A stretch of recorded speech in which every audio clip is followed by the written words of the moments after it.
Hi friends, welcome to another mini vlog. ఈరోజు ఈ వ్లాగ్లో నేను ఇంట్లోనే హోమ్ మేడ్ గీ ఎలా ప్రిపేర్ చేసుకోవాలో చూపిస్తున్నాను. మీరు కూడా నాతో పాటు ఫాలో చేసేసేయండి.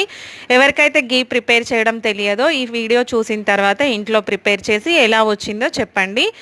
అయితే ప్రాసెస్లోకి వచ్చేస్తే నేనేం చేస్తానంటే, పాలు రోజు మరగబెట్టిన తర్వాత పాల పైన వచ్చే మీగడ అట్టు అంటాం కదా, దాన్ని తీసి నేను స్టోర్ చేస్తానన్నమాట. అయితే ఫస్ట్ డే మనం మీగడ తీసినప్పుడు అందులో కొంచెం పెరుగు తోడు చుక్క వేసేసి పెట్టాలన్నమాట. ఇలా నేనైతే 1 వీక్ వరకు పాల మీద వచ్చే మీగడ తీసేసి ఏదైతే మనం తోడు పెట్టి పెట్టామో ఆ గిన్నెలో వేసి మూత పెట్టి డీప్ ఫ్రీజర్లో పెట్టేసుకోవాలి.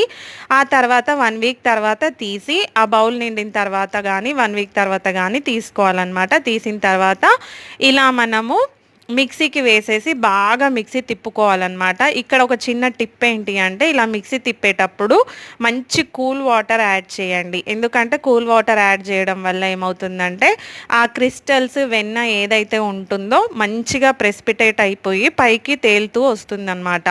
ఇలా మనం మిక్సీ పట్టేసి తీసిన తర్వాత చెయ్యితో పాటు పైన ఉన్న వెన్నని ఇలా తీసేసి పక్కన పెట్టుకోవాలి. ఒక గిన్నెలో మంచి నీళ్లు తీసుకొని ఆ నీళ్ళల్లో ఈ పైన పేరుకున్న వెన్నని తీసుకొని అందులో వేయాలన్నమాట. వెన్నని మనం ఒక 2-3 టైమ్స్ బాగా ఇట్లా కడిగినట్టు చేయాలి. ఎందుకంటే కొంచెం పుల్లటి వాసన, పాల వాసన ఏదైతే ఉంటుందో ఆ వాసన పోవాలి అని అంటే 2-3 సార్లు మనం నీళ్ళలో కడుగుతూ ఉండాలన్నమాట. చూసారు కదా వెన్న ఎంత మంచిగా వస్తుందో అనమాట. ఇదైతే నేను 1 వీక్కి తీసిన మీగడతో వచ్చిన వెన్న అన్నమాట. ఇట్లా గిన్నెలో నీళ్ళల్లో పైన వేసి వెన్నని ఇట్లా మంచిగా కడిగినట్టు చేస్తూ ఇట్లా ఒక ముద్దలాగా చేస్తూ ఉండాలి. దానికి ఏదైతే చెప్పాను కదా పెరుగు, పాలు అలాంటి ఫ్లేవర్ ఏదైతే ఉంటుందో ఆ వాటర్తో మంచిగా క్లీన్ అయిపోతుంది అనమాట. ఆ తర్వాత మళ్ళీ ఒకసారి నీళ్లు పట్టుకొని మళ్ళీ వెన్నని క్లీన్ చేసుకోవాలి. అసలు ఎంత సాఫ్టీగా ఉందంటే అసలు చూడండి, ఇట్లా ఫింగర్తో ప్రెస్ చేస్తే ఇలా మెత్తగా ఉంటుందన్నమాట. ఇలా మంచి వెన్నె వచ్చిన తర్వాత స్టవ్ ఆన్ చేసి దాని మీద ఒక మందపాటి కడాయి పెట్టేసుకోవాలి.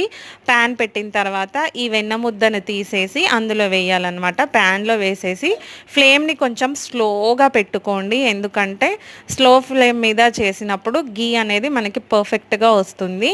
సో ఇలా అన్నమాట. ఫైనల్గా మంచి వాసన వస్తూ మంచి రెడ్ కలర్ లాగా వస్తుంది. ఇలా వచ్చే వరకు స్లో ఫ్లేమ్లో మంచిగా బాయిల్ చేస్తూ ఉండండి వెన్నెని. అసలు ఇల్లంతా నెయ్యి నెయ్యి వాసన అన్నమాట. చాలా బాగా వచ్చింది. టేస్ట్ కూడా సూపర్గా ఉంది.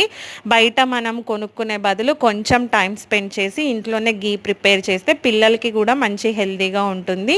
ఈసారి ఇలా ప్రిపేర్ చేసుకోండి. Thank you for watching.